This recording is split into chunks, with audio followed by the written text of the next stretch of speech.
Laidako dunak.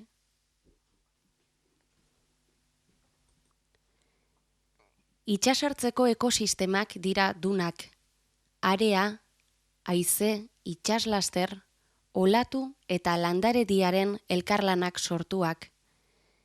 Ekosistema ahul eta dinamikoak dira, inguruan nagusi diren goraberen mendekoak. Euskal kostaldeko duna gehienak eta Europako hainbat, giza jardueragatik desagertu ziren, hots, eraikinak, hormak, malekoiak edo horien gaineko kanalizazioak egin zirelako. Azkeneko 200 urteotan, erabat eta betiko aldatu zituzten obra horiek duna sistemak. Laidako dunak berriz, 1956ko otsailean, Atlantikoko kostaldea astindu zuen ekaizte gogorrak ezabatu zituen.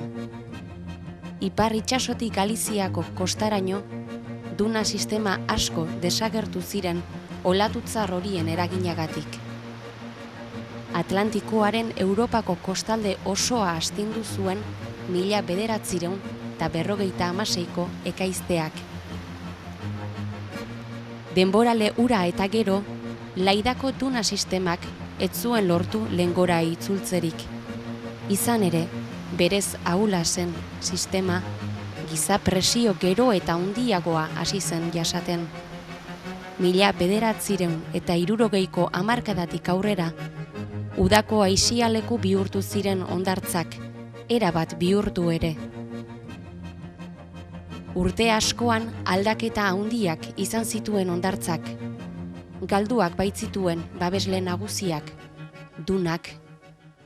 Duna sistemaren hondamenak hondar galera handia eragin zuen. Etengabe igatu zuten hondartza, itsasoak eta haizeak.